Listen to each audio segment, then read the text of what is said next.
자, 여러분, 우리가 연초가 되면은, 새해가 되면요, 자주 했던 어떤 신앙의 결단, 도전들이 있었죠. 그러니까 막 새해가 되면은, 그래, 올해는 나의 신앙을 위해서 내가 이거 한번 도전해 볼 거야 라고 많이들 이야기합니다.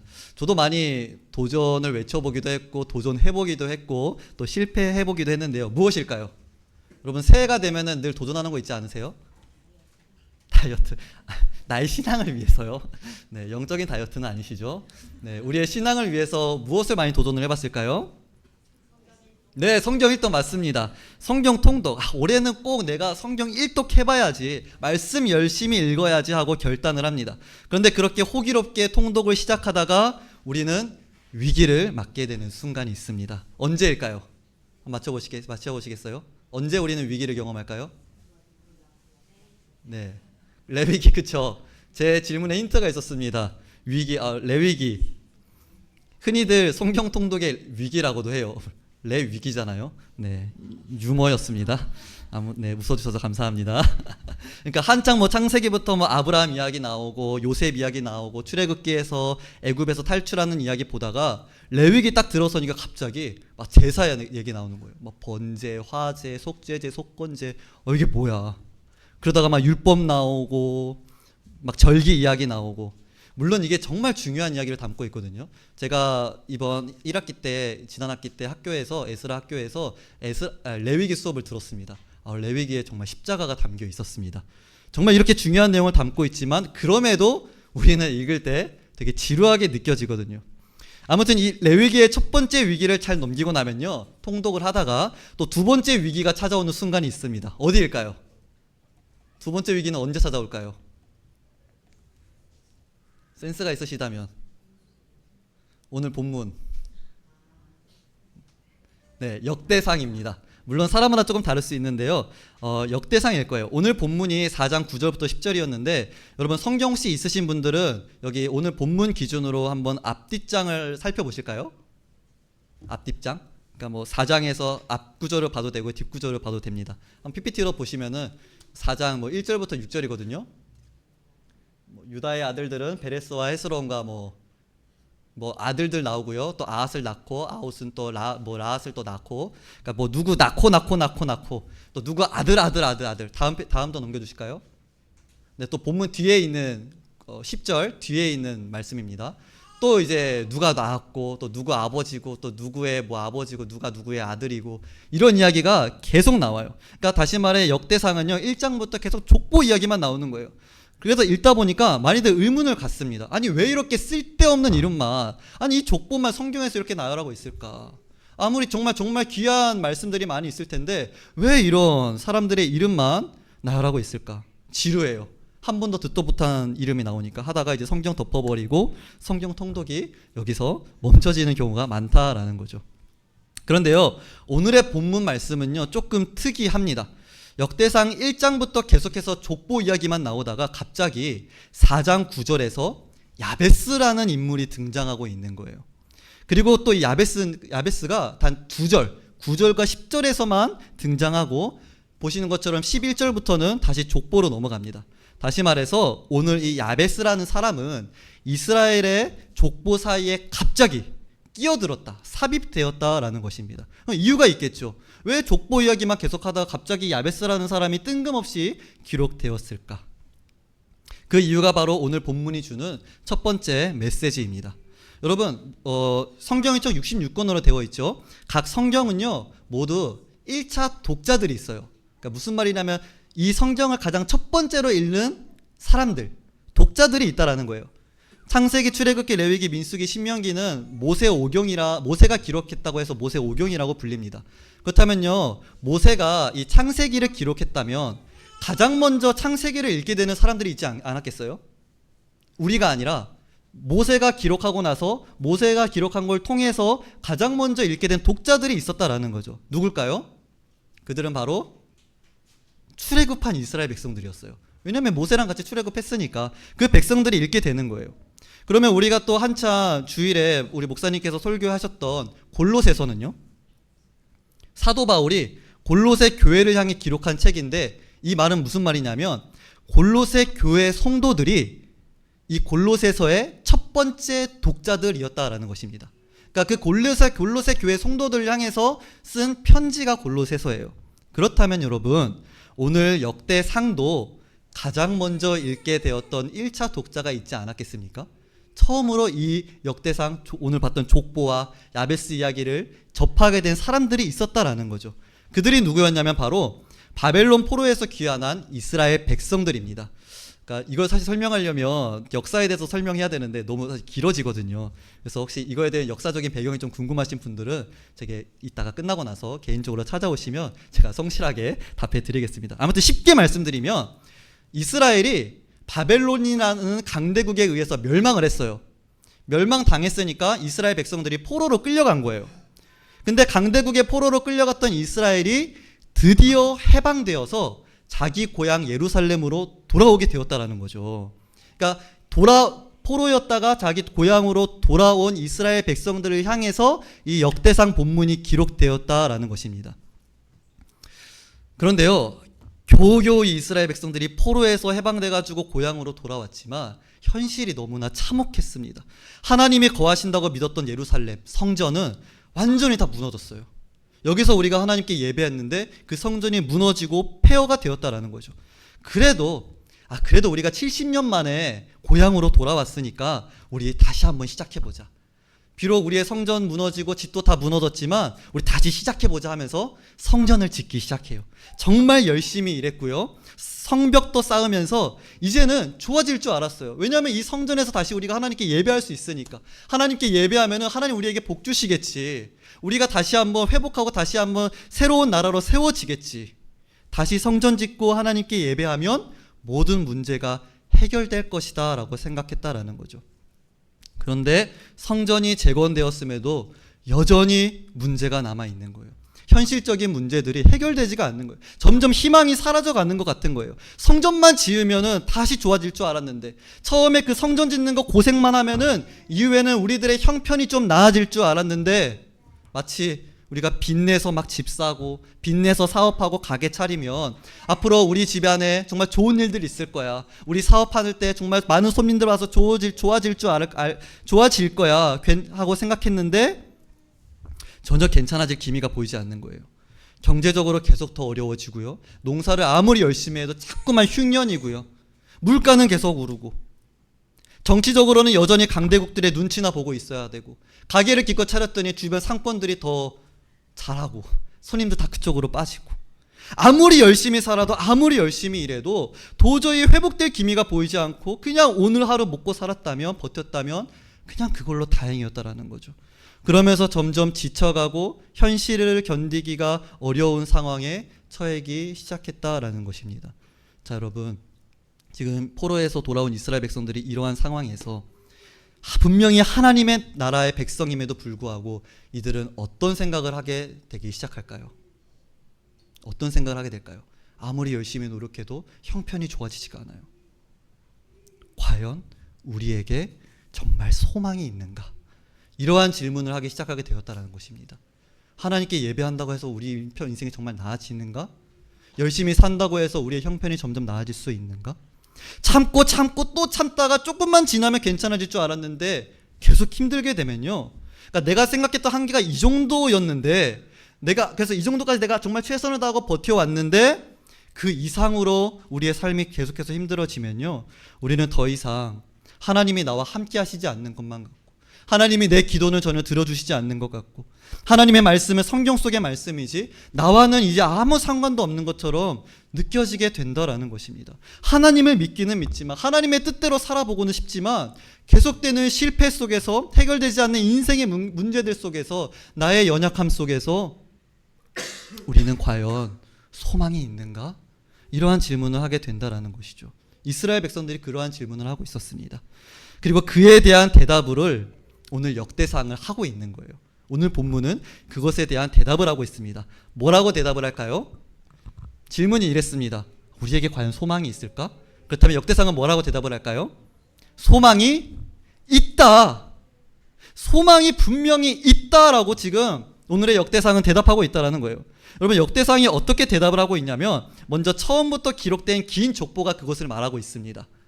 1장부터 쭉 보면은 막 족보가 아까 봤잖아요. 지금도 보고 있잖아요. 이 족보가 소망을 이야기하고 있다라고요. 자, 여러분 이 족보를 보는 순간 막 기쁨이 몰려오면서 우리에게 소망이 있다라는 감정들 막 쏟아지면서 하나님 정말 소망이 있군요. 제가 역대상 이 족보 보니까 정말 소망이 있는 것 같습니다. 하나님을 찬양합니다. 여러분 뭐 이렇게 고백되어진 적 있으십니까? 이거 보면서 그런 소망 가져본 적 있으세요? 아무런 감정 안 일어나죠. 만약에 소망 가지신 분 계시다면은 혹시 본인이 이스라엘 사람은 아닌지 생각해 보셨으면 좋겠고요. 아무런 감정이 안 일어나요. 뭐 지겹죠. 뭘 그렇게 낳고 어떤 이런 이름들 왜 나으려는지가 모르겠다라는 게 당연한 반응입니다. 그런데 여러분 이 족보는요, 이스라엘 백성들에게는 정말 중요했습니다. 절망 가운데 놓여있던 이스라엘 백성들이 이 족보를 처음부터 펼쳐서 읽다 보면 어떤 일이 일어날까요? 성경 있으신 분도 한번 1장 펴보시면 좋겠는데요. 1장문 이제 아담 이야기부터 시작이 됩니다. 읽다 보면 어떤 일이 일어나냐면 내가 누구와 연결되어져 있는지가 보이는 거예요. 이스라엘 백성들이 누구인지를 보여주는 것이 바로 이 족보가 가진 기능이다라는 것입니다. 그러니까 족보를 쭉 따라 올라가다 보면은 믿음의 조상들, 뭐 다윗도 나오고 아브라함도 나오고 그리고 아담까지, 그리고 그 위에서부터 족보대로 쭉쭉쭉 따라 내려가다 보니까 거기에 누가 있었습니까? 내가 있는 거예요. 아담부터 시작했던 그 족보가 쭉 내려오다 보니까 거기에 내가 있더라라는 것입니다. 여러분 이게 중요해요. 내가 누구냐라는 것이 중요합니다. 내가 누구와 연결되어 있는가, 그것은 내 정체성을 말하고 있기 때문입니다. 환경과 조건은 여전히 어려워요. 그러나 우리에게 그것보다 더 중요한 것은 내가 누구인가를 기억하는 것이다라는 사실입니다. 인간적인 입장에서 보면 최악의 상황인 것만 같지만, 아무런 소망이 없는 것 같은 상황 속에 있는 것 같지만, 우리가 신앙의 눈으로 보면은 너희는 여전히 하나님의 언약 안에 있는 언약 백성들이다, 너희는 하나님의 자녀들이다 라고 말씀하고 있다라는 사실입니다. 하나님의 약속이 우리 가운데 있고 하나님의 말씀이 우리 가운데 있고 하나님의 계획이 우리 가운데 있다라는 거예요. 여러분 이게 우리가 기도할 수 있는 이유 아닙니까? 여러분 하나님은요, 저기 바깥에 지나다니고 하나님을 믿지 않는 사람들의 외침도 하나님은 들으십니다. 하나님을 믿지 않는 이들도 하나님이 지켜보시고 그들이 속히 돌아오시기를 기다리고 계시는데, 여러분 하물며 하나님을 믿고 따르고 그분께 자신의 인생을 거는 하나님의 사람이 부르짖을 때 하나님이 어찌 외면하시겠냐라는 거죠. 때문에 상황이 어려울지라도 하나님께 기도하는 것을 결코 포기하지 말라고, 너희가 누구인지를 기억하라고, 너희가 하나님의 자녀이기 때문에 그것 하나만으로, 그 정체성 하나만으로 우리에게는 소망이 있다라고 역대기는 말씀하고 있다라는 사실입니다. 그런 대목에서 오늘의 본문 이 야베스의 기도가 등장하고 있는 거예요. 우리 9절을 다 함께 읽어보겠습니다. 우리 역대상 4장 9절입니다. 함께 읽을게요. 시작. 야베스는 그의 형제보다 귀중한 자라. 그의 어머니가 이름하여 이르되 야베스라 하였으니 이는 내가 수고로이 낳았다 함이었더라. 여러분 이 야베스는요, 형제들보다 귀중한 사람으로 하나님께 인정을 받았다라는 그러한 평가로 시작을 하고 있습니다. 그런데 여러분 이 야베스는 처음부터 귀중한 사람은 아니었어요. 그가 태어날 때 가졌던 이름은 야베스였습니다. 히브리어로 이 야베스의 뜻이 무엇이냐 하니까 고통이라는 뜻이에요. 고통. 여러분 9절 이제 하반절을 보니까 야베스의 어머니가 수고로이 낳았다라고 하죠. 여기서 이 수고로이를 원어로 번역하면 고통이라는 뜻을 가지고 있어요. 그러니까 고통이라는 뜻으로 야베스의 이름을 지었다라는 것입니다. 그러니까 우리로 치면 박고통인 거예요. 박고통. 너의 이름은 이제 박고통이야. 야 고통아. 왜 이런 식으로 이름을 지었을까요? 왜 이런 식으로 이름을 지었냐면 당시 이제 이스라엘 사람들은 이름을 지을 때 출생 상황이나 어떤 나의 감정, 출생에 대한 나의 감정이나 혹은 이 아이의 미래에 대한 바람이라든지 이 아이의 인생이 앞으로 어떻게 흘러갈 것인지에 대한 예측, 그런 의미를 담아서 이름을 짓고는 합니다. 그러니까 야베스의 어머니는 야베스가 태어난 순간에 떠올린 것이 바로 고통이었다라는 거예요. 내가 고통 가운데 이 아이를 낳았으니 이 아이는 앞으로 인생의 고통이 되지 않을까? 이런 의미로 이 아이의 이름을 고통으로 지었다라는 것입니다. 근데 이게 어떤 고통이었는지는 신학자들 사이에서 많은 이야기가 있어요. 뭐 정말 야베스의 어머니가 출산의 고통이 진짜 죽을 만큼 극심했거나 너무 고통스럽게 출산했다라든지, 아니면 야베스가 아버지가 없이 태어났다라든지, 이때 당시에 아버지가 남편이 없다는 것은 정말 치명적인 약점이거든요. 여자가 혼자 살아갈 수가 없는 시대였어요. 그렇기 때문에 고통으로 지었다거나 아니면 야베스가 선천적으로 어떤 장애를 가지고 태어났다거나 하는 학자들의 추측들이 있었습니다. 그러니까 어떠한 것이 정확한 이유인지는 알 수 없지만 확실한 것은 그만큼 야베스의 어머니에게는 고통이 있었다라는 거예요. 그래서 야베스는요, 태어날 때부터 고통으로 태어났어요. 여러분, 이 이름은 단순한 호칭이 아니라 그 사람의 존재 자체를 규정하는 정체성이었습니다. 여러분, 이름이 야베스예요. 내 이름이 고통이야. 그럼 사람들이 나를 이렇게 부를 거잖아요. 야, 고통아. 이 고통의 사람아. 얼마나 저주받은 이름입니까? 저 아이와 가까이 하면 나도 고통받을 것 같아. 나도 저주받을 것 같아. 야, 고통 너 저리 가. 그 이름은 야베스의 인생 전체를 지배하게 되었다라는 것입니다. 여러분, 오늘날 우리의 현실은 어떻습니까? 우리 역시도 나도 모르게 우리의 인생을 붙잡고 살아가는 이름들이 있어요. 아, 나는 정말 무능력한 사람이야. 나는 좋은 부모가 아니야. 나는 좋은 자녀가 아니야. 나는 신앙이 부족한 사람이야. 나는 실패자야. 나는 패배자야. 그리고 여러분 혹시 이생망이라는 단어 들어본 적 있으세요? 이생망? 네. 이제 뭐 밈처럼 유행어처럼 사용된 말인데요. 이번 생은 망했어 줄임말입니다. 이생망. 이번 생은 망했어. 젊은 친구들이 많이 어떨 때 사용했냐면 막 진로가 뜻대로 안 잡히고 취업이 잘 안 되고 뭐 가정이 뜻대로 안 되고 막 주식 넣었는데 막 파랑색 막 엄청 나오고 이 생망, 이번 생 망했어. 이렇게 말한다라는 거죠. 그러니까 이렇게 이번 생은 망했다 하면서 자기 스스로의 인생을 망했다라고 이름 짓고 있는 거예요. 여러분, 우리가 인생을 살아가면서 참 많은 짐들이 우리에게 있지 않습니까? 물가는 계속해서 오르는데 변하지 않는 게 있죠. 바로 나의 월급. 집값은 계속해서 오르고 사야 할 것은 많고 자녀들에게 들어가야 돈은 계속해서 많아지는데 필요한 물건들은 많아지는데 또 내 노후 준비도 해야 될 돈도 필요한데 그러다 보니까 점점 내 마음은 피폐해지고 가정 안에서는 대화가 점점 줄어들고 부부 사이, 부모 자식 사이에도 점점 멀어지는 것만 같고 하루하루 갈수록 정말 내 인생에 소망이 있는가? 이대로 살아가는 게 맞는가? 소망이라는 게 존재하나 싶은 생각이 드는 현실을 우리가 살아가고 있지 않습니까? 그렇게 우리는 우리 스스로에게 이 생망처럼 이번 생은 망했다 이러한 고통스러운 이름을 짓고 살아간다라는 것입니다. 그러나 여러분, 야베스는요, 비록 자신의 이름이 고통이지만 모든 사람이 나를 향해 고통이라고 부르지만 야베스는 그 이름에 지배되어 살아가지가 않았습니다. 하나님께 부르짖으며 기도했어요. 우리 10절을 함께 읽어보겠습니다. 10절입니다. 시작. 야베스가 이스라엘 하나님께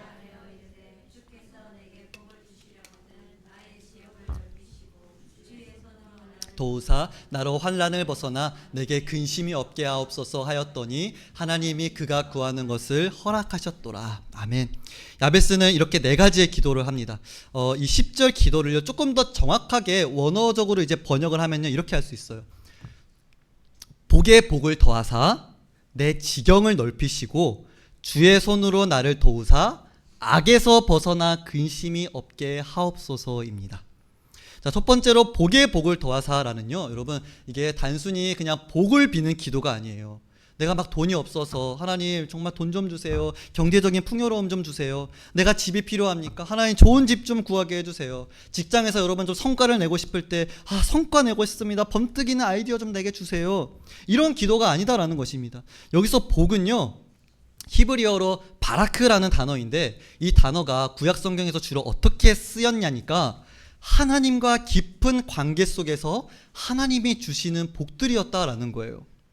그러니까 내가 원하는 것을 하나님이 그냥 주시는 게 아니라 하나님과 나의 깊은 관계 속에서 하나님이 보시기에 내게 필요한 것들을 채워주시는 게 성경이 말하는 복이다라는 사실이었습니다. 때문에 야베스의 이 복에 복을 더하사 이 기도는요, 단순히 내가 정말 고통 가운데 있고 내가 고통으로 태어났고 내 인생이 고통 가운데 있습니다. 이 고통 좀 어떻게 좀 해결해 주세요. 이러한 차원이 아니라 하나님, 비록 내가 고통 가운데 있지만 하나님만큼은 나와 함께하여 주시옵소서. 하나님이 주시는 은혜를 내가 받기 원합니다. 이 어떠한 고통이 있는 가운데서도 내가 하나님을 찾게 하여 주시옵소서. 하나님 없이 살 수 없습니다. 하나님의 은혜가 내게 가득하게 하여 주시옵소서. 이러한 기도였다라는 것입니다. 여러분, 우리는 이렇게 기도해야 합니다. 비록 내 현실적인 문제가 어렵지만, 자녀를 양육하는 양육비가 부족하고, 노후 준비가 어렵고, 직장 생활이 쉽지가 않고, 가정이 무너지는 것 같고, 사람들에게 세상에 이리 치이고 저리 치이고 한다 할지라도, 하나님, 내가 하나님 한 분만큼은 놓지 않겠습니다. 하나님, 그런 고통 가운데서도 저는 하나님이 필요합니다. 하나님을 떠나는 인생이 되지 않게 하여 주시옵소서. 하나님과 관계 속에서 주시는 놀라운 하나님의 복들을 내가 누리며 살아가게 하여 주시옵소서.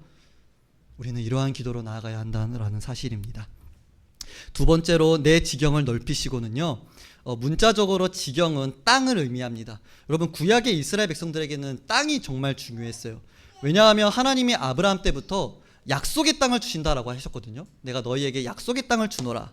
저희가 자주 했던 찬송이 있죠. 나 가나안 땅 귀한 성에 들어가려. 여기서 가나안 땅 있죠. 이 가나안 땅이 약속의 땅이에요. 하나님이 함께 하시며 우리에게 안식을 주시기 위한 땅이 바로 이때 당시에 가나안 땅이었다라는 것입니다. 때문에 이스라엘에게 땅은 그냥 물리적인 땅이 아니라 하나님의 약속과 그 의미가 일치한다라는 거예요. 그냥 우리가 뭐 지경을 넓히게 해달라는 말이 뭐 부동산 잘 되게 해주시고 뭐 땅 잘 사게 해주시고 사업 확장 이런 차원이 아니다라는 거예요. 지경을 넓혀달라, 땅을 넓혀달라는 것은 하나님의 약속과 의미가 일치한다라는. 그래서 야베서는 내 지경을, 내 땅을 넓혀달라는 기도를 어떻게 하고 있냐면, 하나님의 신실하신 약속이 내 삶 가운데 더욱 넓혀지게 하여 주시옵소서. 하나님, 내 삶 가운데, 우리 민족 가운데 약속의 땅 주신다고 하지 않으셨습니까? 이 약속의 땅, 지금 우리가 포로로 돌아와서 너무나 황폐한 가운데 있는데 약속의 땅 다시 넓어지게 하여 주시옵소서. 하나님의 약속이 내 삶 가운데 넘쳐나게 도와주시옵소서라고 기도하는 거예요. 나의 가정, 나의 직장, 교회 모든 관계에서 하나님의 약속이 더욱 나타나게 해달라는. 하나님, 우리 가정에게 주님 약속하신 참된 평안과 평강이, 안식이 임하게 하여 주시옵소서. 하나님, 직장 현장에서 나를 지키신다고 하지 않으셨습니까? 나를 보호하신다고 하지 않으셨습니까? 그 약속이 나타나게 도와주시옵소서. 하나님, 나를 통해서 하나님의 복이 나의 주변 사람들 가운데 더욱 흘러가게 하여 주시옵소서. 이러한 기도라는 사실입니다. 세 번째로는 주의 손으로 나를 도우사. 이것은요, 말 그대로 하나님의 도움의 손길을 구하는 기도예요. 하나님이 이스라엘 백성에게 약속의 땅을 주시겠다라고 하셨지만 그냥 주는 게 아니에요. 뭐 가나안 땅 가면은 그 땅이 자연스럽게 얻어지는 것이 아니었습니다. 그 땅을 얻기 위해 무엇을 했죠? 싸움을 했어요. 전쟁을 했습니다. 싸움을 이스라엘 백성들은 해나가야만 했어요. 여리고성을 무너뜨려야만 했고 아말렉과의 전투를 해야만 했습니다. 가만히 얻어진 것이 아니에요. 그러나 그 싸움을 사람의 방식으로 하는 게 아니라 하나님의 방식으로 해야 된다는 거예요. 그게 주의 손으로 나를 도우사, 이 기도라는 것입니다. 여러분, 우리의 삶 가운데 하나님의 약속이 성취되려면 우리는 우리의 삶을 다시 마주해야 합니다. 땅을 차지하려면 땅으로 가야 해요. 그 땅에 살고 있는 사람을 몰아내야만 합니다. 우리가 가정을 위해 기도할 때 우리가 꿈꾸는 회복이 있잖아요. 근데 그게 그냥 기도만 한다고 끝나는 게 아니다라는 거예요. 내가 그 가정의 현장으로 가야 돼요. 그래서 근데 그 길을 가는 게 쉽지가 않아요. 회복을 하고 싶은데 회복하려면 내가 우리의 가정의 이야기를 더 잘 들어줘야 되고, 내가 나 자신을 희생해야 되고, 내가 십자가를 져야 하고. 그래서 세상에서 말하는 수많은 방법들이 있어요. 막 유튜브만 봐도 뭐 자녀 교육은 이렇게, 부부 관계는 이렇게, 뭐 방법론이 굉장히 많거든요. 저도 이제 이루미 양육하면서 많이 보게 되더라고요. 그냥 알고리즘에 떠요. 뭐 몇 세부터 몇 세까지는 뭐 훈육하면 안 된다. 6개월까지는 훈육하면 안 된다. 뭐 24개월 때까지는 애가 논리가 없으니까 그냥 안 돼만 말하고 상황에서 분리시켜야 된다. 뭐 이런 여러 가지 방법론이 되게 많거든요. 뭐 자녀 교육뿐만이겠습니까? 부부 관계는 어떻게 해야 되는지. 우리 김창옥 강사 얼마나 좋은 강의들 많이 합니까? 방법론이 괜찮이 많다라는 거예요. 근데 그런 방법을 나에게 암만 적용해봐도 안 되는 것만 같은 것들이 있다라는 사실입니다. 여러분, 그럼 어떻게 해야 합니까? 우리의 힘이 아니라 주의 손으로 나를 도우사 하나님의 손을 구해야 한다라는 사실이에요. 하나님, 내 힘, 세상의 힘이 아니라 하나님의 힘으로, 하나님의 방법으로, 하나님의 손으로 우리를 도와주시옵소서. 야베스는 지금 이러한 기도를 하고 있다라는 것이죠. 마지막으로 네 번째, 환난에서 벗어나 근심이 없게 하옵소서. 환난은 악으로 번역하는 것이 더 좋다고 했습니다. 그러니까 나로 악에서 벗어나 근심이 없게 하옵소서라고 기도하는 거예요. 여러분, 야베스를 둘러싸고 있는 악은 무엇입니까? 야베스는 어떤 악에 둘러싸여 있었을까요? 바로 자기 이름이에요. 고통이라는 그 이름. 태어날 때부터 고통의 운명을 가지고 살아가게 되고, 사람들마저 자신을 고통이라고 부르고, 내 인생은 망했어, 이번 생은 망했어, 이번 생은 그냥 고통뿐이야 라는 생각, 그 생각에 억눌려 있는 것이 바로 야베스에게 있어서는 악이었다라는 사실입니다. 여러분, 그 생각은요, 하나님을 찾지 못하게 만들어요. 우리도 그렇잖아요. 내 인생 왜 이래? 왜 나만 늘 이렇게 억울하게 살아야 해? 왜 나만 이렇게 어려운 삶을 살아야 해? 왜 나만 자꾸 실패해? 왜 나만 이런 고통 속에서 살아야 해? 그런 생각이 들 때마다 우리는 자꾸만 하나님과 멀어진다라는 사실이에요. 나도 이렇게 살고 싶어서 사는 게 아니라고 하면서 그 입술은 불평과 불만이 가득한 삶으로 늘 다른 사람을 탓하고, 환경을 탓하고, 자기 인생을 탓하고, 심지어는 하나님께마저도 탓을 돌리게 되는, 그렇게 하나님과 멀어지는 것이 바로 악이라는 사실입니다. 야베스는요, 그런 악에서 벗어나 내가 근심이 없는 자가 되게 해달라고 지금 기도하고 있는 거예요. 근데 여러분, 재밌는 사실이 무엇이냐면, 여기서 근심이라고 하는 히브리어 단어와 야베스의 이름 있잖아요. 이 야베스의 이름의 어근이 동일하다라는 거예요. 다시 말해 무슨 의미냐면은, 야베스의 이름은 고통을 기반으로 만들어진 이름이고요, 근심이라는 단어도 고통을 기반으로 만들어진 단어라는 사실입니다. 야베스는 지금 이렇게 기도하고 있는 거예요. 하나님, 비록 제가 고통으로 태어났지만, 내 이름마저도 고통이고, 주변 사람들 다 나를 고통이라고 부르고, 내 삶과 환경은 고통투성이지만, 내 인생이 진짜 고통으로 가득 차지 않게 하여 주시옵소서. 내 이름을 뒤엎는 은혜를 내게 베풀어 주시옵소서. 고통이라는 운명에 내가 굴복하는 것이 아니라, 내 인생을 탓하는 것이 아니라, 하나님 내게 복을 주셔서 내 삶 가운데 하나님의 약속이 넘쳐나게 하여 주시옵소서. 주님의 손이 나를 날마다 붙잡아 주셔서 하나님과 동행하는 인생이 되게 하여 주셔서 고통이 아닌 자가 되게 하여 주시옵소서라고 야베스는 기도하고 있다라는 것입니다. 여러분, 야베스는 어떻게 이런 기도를 할 수 있었을까요? 야베스는 알고 있었던 거예요. 비록 내 이름이 고통이지만 나는 하나님의 약속 안에 있는 존재이니까, 나는 하나님의 언약 백성이고 유다 지파의 자손이니까. 오늘 역대기 4장에 있던 족보가 유다 지파의 족보였거든요. 족보가 그것을 말해주고 있잖아요. 야베스는 그 사실을 알고, 나는 결코 고통의 존재가 아니라, 비록 어머니는 나를 고통이라고 이름 받아 지어줬지만 나는 고통의 존재가 아니라 하나님의 백성, 하나님의 자녀라는 정체성을 더욱 붙잡았다라는 사실입니다. 그것을 붙잡고 이렇게 기도한 거예요. 그리고 하나님은 그 기도를 들으셨습니다. 마지막 10절 하반절에 이렇게 기록합니다. 하나님이 그가 구하는 것을 허락하셨더라. 아멘. 야베스의 기도를 들으신 하나님은 야베스의 기도에 응답하셨습니다. 어떻게 응답했을까요? 다시 9절 함께 볼까요? 9절 상반절까지 제가 읽어드리겠습니다. 야베스는 그의 형제보다 귀중한 자라. 이것이 하나님의 응답입니다. 그는 고통이었지만 가장 귀중한 자가 된 거예요. 가장 존경받는 자가 된 거예요. 가장 존귀한 자로 여겨짐을 받게 되었다라는 사실입니다. 여러분, 이 야베스의 이야기, 역대기서는 포로에서 다시 고향으로 돌아온 이스라엘 백성을 향해 기록되었다라고 했습니다.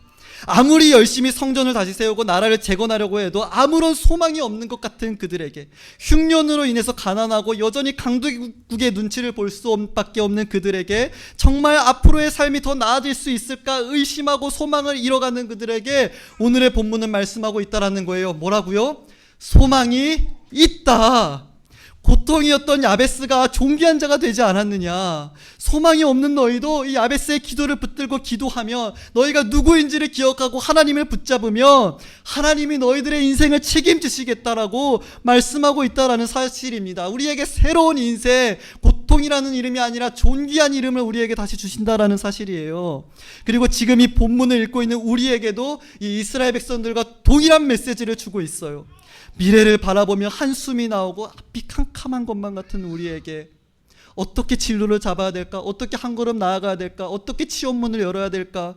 경제적 어려움 가운데 형편이 더 나아질 기미가 보이지 않아서 좌절하고 있는 우리들에게 가정과 직장과 삶의 모든 곳에서 여러 이유들로 고통의 이름을 짊어지고 있는 우리에게 오늘의 말씀은 너희에게 소망이 있다라고 말씀하고 있다라는 사실입니다. 여러분 믿으십니까?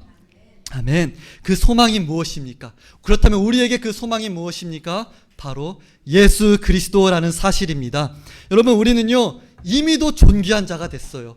야베스는 이 기도를 해서 존귀한 자가 됐거든요. 근데 여러분 우리는요 이미도 존귀한 자가 되었어요. 예수님께서 십자가에 달려 죽으시고 부활하심으로 인해서 우리가 그 사실을 믿고 이렇게 모여서 예배함으로 인해서 우리는 하나님의 자녀가, 존귀한 자녀가 이미 되었다라는 사실입니다. 고린도후서 5장 17절에 이렇게 기록되어 있습니다. 같이 읽어볼까요? 시작. 그런즉 누구든지 그리스도 안에 있으면 새로운 피조물이라. 이전 것은 지나갔으니 보라 새 것이 되었도다. 아멘. 그리스도 안에서 우리는 더 이상 고통의 자녀가 아닙니다. 하나님의 자녀요, 존귀한 존재예요. 고통이라는 이름에서, 삶의 무거운 짐의 이름 속에서 우리를 새로운 존재로, 새로운 피조물로 거듭나게 하셨다라는 사실입니다.